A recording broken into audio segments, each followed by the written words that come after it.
Everyone, and we're here with Yosefa Wood-Isenberg from New York. And in case you haven't seen the headlines, a few weeks ago, there was this incident where this girl got banned from her gym for wearing a skirt. So Yosefa, tell us a little bit more about the story. What was there exactly? So basically, I'm a member of was a member of this gym.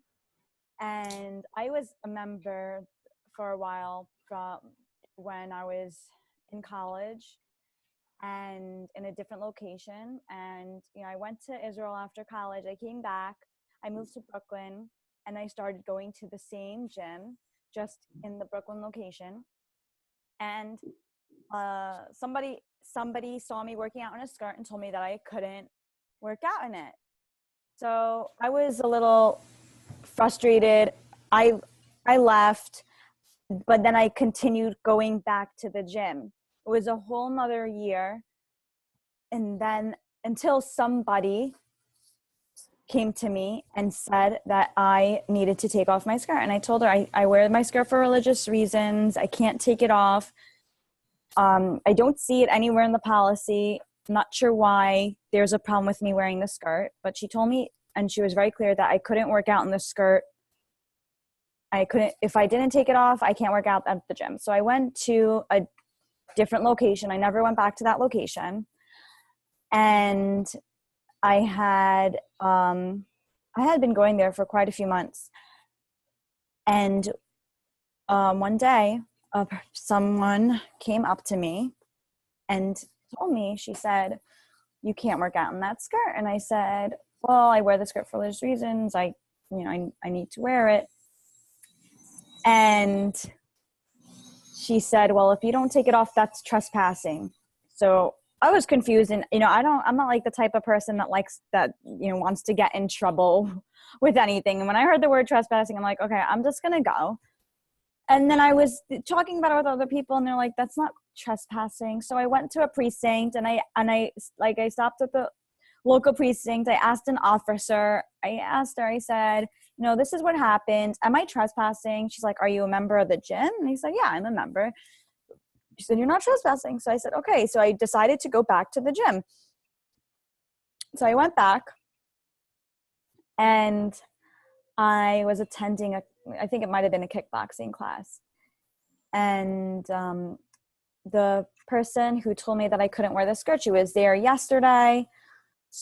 She was there that day I went, and I was in the middle of the class, and she came up the stairs. She said something to the instructor of the class, and the instructor stopped the class and said, "We can't continue this class until this woman takes off her skirt." So I said, I am not taking off my skirt.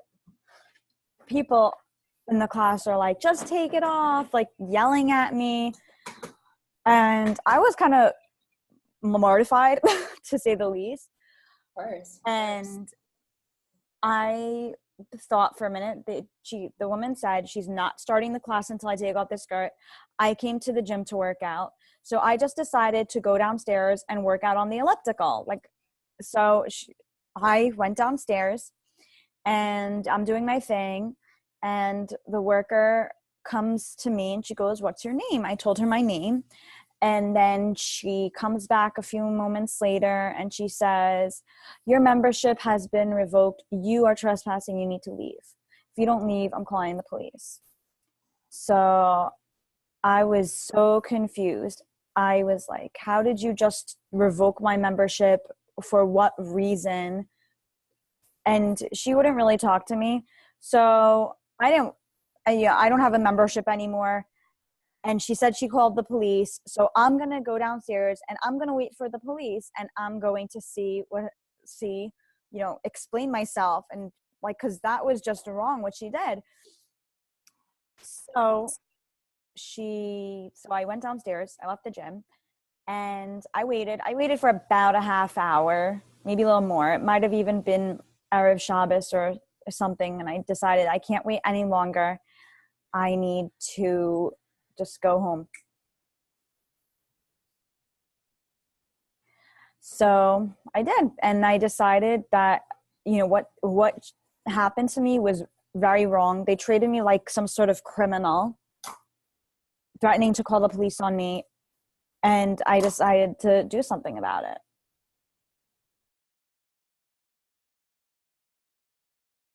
So I understood that you took this to court and you had a whole trial. So where does this stand today? What's happening now? So thank God there was a settlement, and now myself and other women can work out in a skirt. Amazing. That's great. So Yeah. now any woman that wants to go into the gym, as long as she's wearing a skirt that's not to the floor, right? Like a Right. decent sport length. Mm-hmm. Exactly. Okay. Well, yeah. So first of all, I'm so happy that I can, help you out and treat you to one of our Chanabana skirts. Thank Um, you. you can have now to take to your new gym and show the women what it's really all about. Mm. Yeah, so tell us a little bit more, Yosefa. I find it so inspiring that like you really, even in the gym, even, like when everyone around you is doing one thing, you're staying so true to your own ideals and true to your own truth. So what is it that really keeps you going? So I didn't grow up as an observant Jew. I grew up as a totally secular, celebrate the main holidays in sort of way. And I started to become more involved in Judaism when I was in college through a bunch of different programs. And I decided at a program that I did that I wanted to become an observant Jew for a bunch of reasons. And one of which, one reason was that because I felt that if I wanted my children to be Jewish, that I need to have a strong foundation in my Judaism. And I didn't. So I decided to learn a lot more and go to seminary. And the more I learned, the more I realized that it's also about having a relationship with God. So, I came back from seminary, and I have a friend who told me that she heard from a friend that real seminary starts when you leave seminary. You get into you leave seminary, which is this place where you're learning all day and it's amazing. And you're just, your soul is so nourished. And then you go to real life where you have to go and get a job, and you have to, make food for yourself and do mundane things. And to stay connected is really a challenge. But I found a place, thank God, in where I was living. There's my friend who had started a organization, a place where women can go to learn. And I decided to learn with them once a week, sometimes twice a week. And the organization is called Living Hasidus, because the point is that what you learn shouldn't be just in your head. It should be embodied in your everyday life. And that's the new outlook that I had on Judaism, that Judaism is something that consumes my life. And it's a relationship between me and God. So when I view mitzvahs as something that it helps my relationship with God, it just becomes something that I want to do. And tell me, do you feel like your modesty is something that nurtures your personal relationship with God? I do. I think that modesty is, like I heard a story once, and I can't remember the story, but the point of the story was that the children of any king dress in a way that they show that they are children of a king. And all Jews are children of Hashem. So for me, it's important to show that that's what I am. I'm a daughter of the king, and I try my best to dress in such a manner. And you know, it's the way that it is in a way of modesty. I guess it's not always easy, but for me, something that I think is important is to always be growing. And, you know, we do have our challenges, and sometimes we do fail our tests, but it's important to just continuously grow, because if you're not growing, then you're just going backwards. So, I guess because I come from a place where I didn't grow up this way, I didn't always keep modesty. I felt that if I was to loosen the reins on my comfort zone, and, you know, I would feel like I'm going backwards in my Judaism. Do you have any specific role models or specific people that you look up to that really give you that motivation to keep on growing? I do. I have my mashpia, who's my mentor, who I really look up to, and I talk to pretty often on a consistent basis. And, you know, having these chats with, you know, she helps me to make sure that I am growing. I have other people that I do look up to, that I do see, and I'm like, wow, this person, she every time I see her, she's just so modest and so put together, and I like, that's how I want to be viewed. Also, how do you see the connection between your personal health and being a religious, you know, a young religious woman? I think that it is important to maintain a healthy lifestyle, because you keep Torah in life, and part of that is taking care of yourself. And, you know, it's a mitzvah to take care of yourself. And take care of your body. And to me, it's important to, you know, stay healthy. I don't, you know, having health problems is not something that I want. And I come from a family where, you know, my parents and have health problems, unfortunately. And, you know, for me, it's important that I maintain a healthy lifestyle, and I feel better when I am active. I just want to do more. I have more energy, and it's important to have the energy to do things that are even more important. But you have to have that health to be able to do mitzvahs. Comes to working, or when it comes to learning and growing, it's important to have the body and the mind connected so that you are able to do so. Okay. And do you ever find like trouble finding that balance between, like, you wake up in the morning and on one hand, you know, you want to dive in and you want to dive into your creator and thank him for everything that he's done for you, everything that he continues doing for you, sustaining life, bringing you everything.